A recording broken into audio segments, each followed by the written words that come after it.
मैं Geeta Paliwal BA first year में आपका स्वागत करती हूँ। मैं आपको पॉलिटिकल साइंस फर्स्ट पेपर पहली बुक पढ़ाऊंगी। उसमें आपके सिलेबस मैंने भेज दिया है ग्रुप में, वो देख लेना। तो पहले पेपर में पहली यूनिट में पढ़ाऊंगी राजनीतिक सिद्धांत यानी पॉलिटिकल थ्योरी। तो शुरुआत करते हैं। राजनीतिक सिद्धांत, अर्थ और परिभाषा। Political theory, meaning and definition, ये पढ़ेंगे हम। तो राजनीतिक सिद्धांत, सिद्धांत यानी थ्योरी, पॉलिटिकल थ्योरी। तो थ्योरी क्या है उसके बारे में पढ़ेंगे हम। थ्योरी का ये है कि लिखित रूप, कोई तो कल्पनावादी जो कल्पना करता है, सोचता है, उस हिसाब से आता है, लेकिन ये है लिखित रूप। थ्योरी लिखित रूप होना चाहिए। इसकी कैसे उत्पत्ति हुई, क्या विचारकों ने क्या क्या डेफिनेशन दी, परिभाषा दी, वो सब इसमें हम देखेंगे। तो शुरुआत करते हैं। Political theory, meaning and definition. तो इसकी उत्पत्ति यानी उद्भव, इनकी उत्पत्ति यूनान शब्द थ्योरिया से हुई है, जिसका अर्थ है समझने की दृष्टि। यानी थ्योरी है कि समझने की सारी सामग्री इकट्ठी की कैसे। जैसे आप इतिहास का देख लो, पुराना राजनीति विज्ञान में इतिहास के जमाने में जब राजा हुआ करता था, वो शासन करता था, तो वहां से जैसे लेखक लिखते गए कि उस राजा ने ये किया, उस समय ऐसा था प्रचार। जैसे कि हर हम राजा की कहानी पढ़ते हैं, उदयपुर के वो जो है पन्नी रानी कैसी थी, वो सब हम क्यों पढ़ रहे हैं कि दूसरों ने लिखित रूप यानी थ्योरी लिख के रखी और हमने पढ़ी और वो बातें आ रही हैं। तो ये राजनीति विज्ञान में यही है, थ्योरी के लिखित रूप। राजनीति विज्ञान में शासन कैसा था और क्या क्या चीजें उनसे ली जाए और क्रमबद्ध जमाए जाए। क्रमबद्ध यानी पहले क्या होगा, राजा शासन करेगा, फिर धीरे धीरे लोग सामने। पहले वो आदि मानव में तो अलग बात थी कि जंगलों में लोग रहा करते थे। रहने के बाद क्या होता था, एक दूसरे से मार काट, वो हथियार वगैरह, वो फल फूल खाते थे और खुद ही वो तीर कमान के या ऐसे पत्थरों द्वारा, शुरू में वाला अलग आदि मानव की तरह ऐसे वो अपने भोजन प्राप्त करता था। ऐसे ही चलते चलते जैसे विकास होते होते क्या हुआ कि एक शक्तिशाली व्यक्ति आया, तो सब एक दूसरे के खाने पीने के सामान छीनने लगे। जंगलों में रहते थे, तो एक शक्तिशाली व्यक्ति आया, तो दो झगड़ते हुए उनको बचाया। किसने? एक शक्तिशाली ने। तो बचाया तो वो जो डरने लग गया, जो छीन रहा था वो डरने लग गया। तो ऐसे राजा की उत्पत्ति ऐसे हुई कि अब राजा ने कहा कि मैं आपकी सब जो जनता भी, वो जो जंगल में रह रही, वो भी हाथ जोड़ने आए कि अरे ये तो बहुत अच्छा हमारी मदद कर रहा है। तो हाथ जोड़ के आए कि आप हमारी मदद करोगे। तो राजा ने, जो शक्तिशाली व्यक्ति था, उन्होंने कहा मैं मदद क्यों करूं, जब मुझे कोई मिल मैं मदद करूं तो मैं क्या खाऊंगा। तो सबने कहा कि हम उनके बदले में आपको खाने पीने की चीजें देंगे और आप हमारी रक्षा कीजिए। तो ऐसे वो गांव का मुखिया बना, सबकी रक्षा करता था। ऐसे बढ़ते बढ़ते विकास होते होते वो राजा की उत्पत्ति हो गई, यानी राजा वो शासन राज्य करने लगा, राज्य में शासन करने लग गया। और ऐसे ही अभी वर्तमान में देख लो, जैसे लोकतंत्र है, राजा के समय तो प्रजा क्या देती थी, उनको अनाज वगैरह देती थी, वो टैक्स के रूप में शुल्क लेती थी। और अभी वर्तमान में वो की वो बात है, पुराने जमाने की देख लो कि लोकतंत्र में लोगों द्वारा उस राजा को यानी प्रधानमंत्री को चुना जाता था। और चुनने के बाद क्या होता कि हम टैक्स भरते हैं और वो हमारी सारे व्यवस्था करते हैं, रहने की, सड़क वगैरह सब, खाने पीने की व्यवस्था के, नौकरी वगैरह करना वगैरह, वो सब हमें उपलब्ध यहाँ पे करवाते हैं। पढ़ने की, शिक्षा की नीति वगैरह सब वो प्रधानमंत्री और हमारे जो मंत्रिमंडल है जो हम चुनते हैं जनता द्वारा। तभी जनता का शासन, यानी जनता ने चुना है, अब जनता कार्य करेगी और जो जनता ने चुना वो उनकी रक्षा करेगी और उनके विकास में नई नई योजना बनाएगी। तो ये ऐसे राजनीतिक सिद्धांत में भी यही कि पहले जमाने में राजनीति कैसे चलती थी, राजा कैसे शासन करता था और कौन राजा जो इतनी तरक्की की और आते आते यहाँ तक आया कि कौन सा देश अच्छा सा तरक्की करता है, विकसित हो रहा है। जो विकासशील था, जो विकसित हो रहा है। तो ये सब अलग अलग देशों से सामग्री उठाई लिखित रूप कि ऐसे राजा ने ऐसा किया, ऐसा कानून बनाया सबको मानने के लिए, किसी को ये क्या कहते हैं, अमीर और गरीब नहीं रखा, सबको समान रूप मौलिक अधिकार दिए।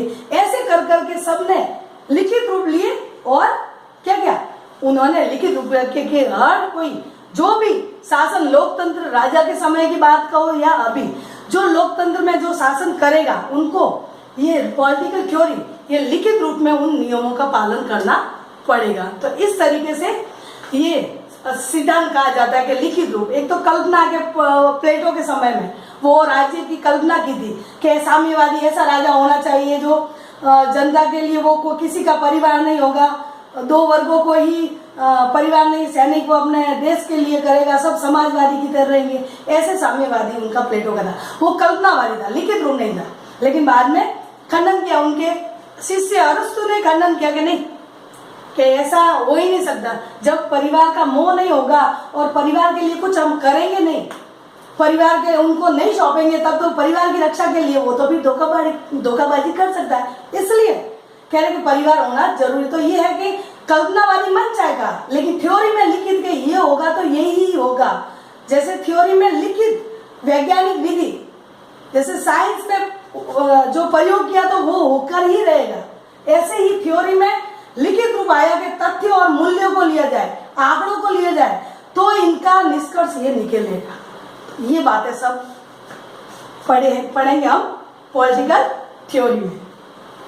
तो इसकी उत्पत्ति तो आपको पता है, यूनान शब्द थ्योरिया से लिया गया है, जिसका अर्थ है समझने की दृष्टि, यानी कोई भी बात लिखित हो वो समझना चाहिए और नियम समझने के बाद नियम बनाए, तभी वो शासन व्यवस्था अच्छी चलेगी राजनीति विज्ञान में।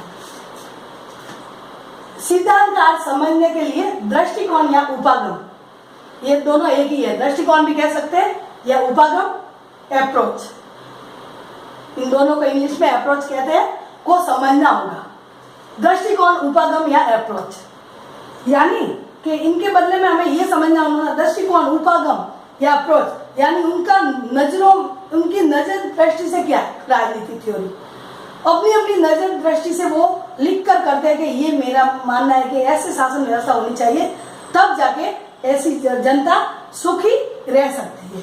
तो दृष्टिकोण का मतलब है कि जो व्यक्ति लिखते हैं तो उनके सोचकर, उनके नजरों में, दृष्टि में ये बातें लिखकर फिर लिखता है कि ऐसा होगा तो ये होगा, फिर लिखित रूप लिया जाएगा। उसमें जो गलत, किसी ने कहा नहीं ये मैं नहीं मानता, तो लिखित रूप में जो सही माने वो लिया जाएगा और जो सही नहीं है उनको हटा दिया जाएगा। तो दृष्टिकोण, उपागम या अप्रोच को समझना होगा। तो दृष्टिकोण का अर्थ है मानकों का एक समूह। मानकों यानी नियम, कानून, यानी नियमों का एक समूह है जिसके आधार पर सैद्धांतिक यानी थ्योरी, विचार विमर्श के लिए प्रश्न और आधार सामग्री लेने या छोड़ने का निर्णय किया जाता है। यानी आधार सामग्री मैंने अभी बताया कि उनकी नजरों में जो मानकों का समूह यानी नियम बनाए गए, नियम बनाने के लिए एक लिखित क्रमबद्ध लिखा गया, तथ्यों आंकड़ों को लेकर के ये होगा, अगर जनता को ज्यादा अधिकार देंगे, अगर उनको जनता को उनको हटाने का अधिकार होगा तो वो शासन व्यवस्था, प्रधानमंत्री, लोकतंत्र में प्रधानमंत्री अच्छे से कार्य कर पाएगा। तो मानकों का समूह यानी नियमों का समूह होकर जो लोगों ने विचार विमर्श किए कि नहीं नियम के अनुसार ये होना चाहिए, तभी जनता से डर कर वो शासन अच्छे से करेंगे, लोगों के कल्याण का कार्य करेंगे। ये सब बातें मानकों का समूह और विचार विमर्श के प्रश्न पर आधार सामग्री ली जाएगी। कौन सी? इतिहास की, भूत, ईसा पूर्व, ये सब सामग्री ली जाएगी। उसमें कहा जाएगा कि ये बातें होनी चाहिए, जैसे कि प्रधानमंत्री होना चाहिए, राष्ट्रपति होना चाहिए, ये लोकसभा होनी चाहिए, राज्यसभा होनी चाहिए। लोकसभा को प्रत्यक्ष रूप से जनता द्वारा चुना जाए, जो भी वो जनता के हित के कार्य करे तब तो वो बना रहेगा, नहीं तो हटा दिया जाएगा। और चुनाव समय के अनुसार चुनाव होना चाहिए। तो हर देश ने अपनाया, हमने 5 साल के बाद हमारे यहाँ चुनाव होते हैं। तो ये सब क्या है? थ्योरी, राजनीतिक थ्योरी। तो सैद्धांतिक विचार विमर्श यानी थ्योरी लिखित रूप, पहले लिखा दृष्टिकोण, सोच कर लिखा नियम, फिर बाद में सैद्धांतिक लिख के विचार विमर्श रख के कौन सी चीजें ली जाए जो जनता का भी हक हो और जनता को भी अधिकार मिले और शासन करे वो भी निरंकुश न हो, वो भी अच्छे से शासन करे, उनको डर रहे कि मुझे हटा देगा तो वो निरंकुश बनेगा नहीं। तो ये कि सैद्धांतिक विचार विमर्श के लिए प्रश्न और आधार संबंधी लेने और छोड़ने का निर्णय किया जाएगा।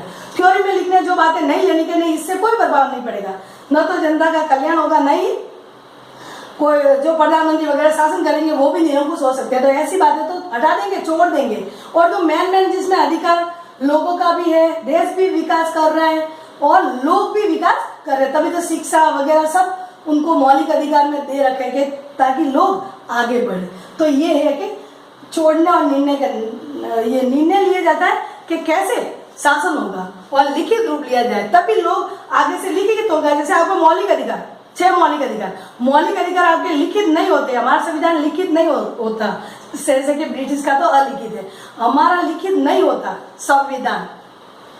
तो क्या होता, तो हमें पता ही नहीं चलता कि हमारा मौलिक अधिकार कितने, और हम न्यायालय में जाते ही नहीं। तो ये है कि थ्योरी लिखित होगा तो हम हमारा अधिकार हमें पहचान में मिलेगा, और इसके लिखित होगा तो हम न्यायालय में भी हमें अधिकार हमारा पाने के लिए हम जा सकते हैं।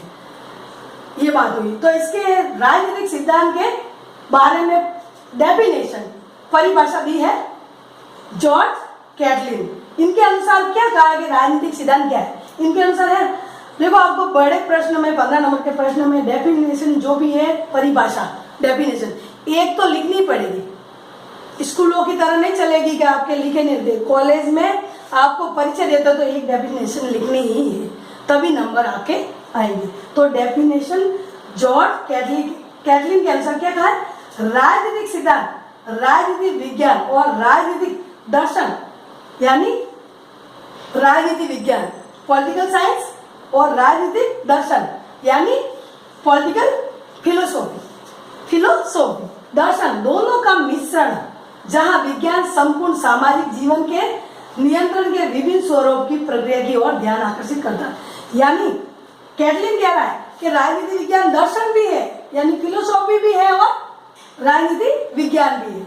ये लोगों के जीवन पर विज्ञान की तरह, जैसे लोगों के जीवन पर विज्ञान का असर होता है, जैसे इतनी शरीर में ये सब है, ये ऑक्सीजन का काम करता है, ये करता है, ये वो करता है, पूरे हमारे थ्योरी लिखी गई कि हमारा शरीर क्या क्या काम है उनका, ठीक है ना। कोई धड़कन, उनको रात 24 घंटे धड़कना, दिल है, तो वो सब ये बातें लिखित रूप है। तो ये है कि जैसे कि पूरा विज्ञान लोगों के सामाजिक जीवन पर असर करता है, वैसे ही राजनीति विज्ञान यानी पॉलिटिकल साइंस जो थ्योरी रूप है, लिखित रूप है, वो वैसे ही लोगों के शरीर में असर करेगी, वैसे उनके जीवन पर असर करेगी। सामाजिक, आर्थिक, राजनीतिक और सांस्कृतिक तकनीकी क्षेत्र में ऐसे ही वो मदद करेगी। लिखित रूप होगा तो, लिखित रूप नहीं है तो हमें पता ही नहीं कि वोट देने से हमारा क्या फायदा है। तो लिखित रूप होगा कि वोट देने से, एक वोट से भी कोई जीत सकता है, और हमारे द्वारा जीता हुआ व्यक्ति अगर जीतेगा तो वो हमारे विकास के लिए नई नई योजना चलाएगी, हमारा भलाई के कार्य करेगा, और जो हमारे हक है वो देगा, अधिकार है वो देगा, हमें आगे बढ़ाने के लिए सारी व्यवस्था उपलब्ध करवाएगा। तो ये सब बातें, यही कहा गया कि राजनीतिक सिद्धांत लिखित रूप होगा तो वहां पे विज्ञान आएगा, और लिखित रूप में व्यक्ति भी समझ सकेंगे कि राजनीतिक सिद्धांत क्या है। ठीक है बच्चों, आज हमने ये पढ़ा राजनीतिक सिद्धांत, अर्थ और परिभाषा, political theory, meaning and definition.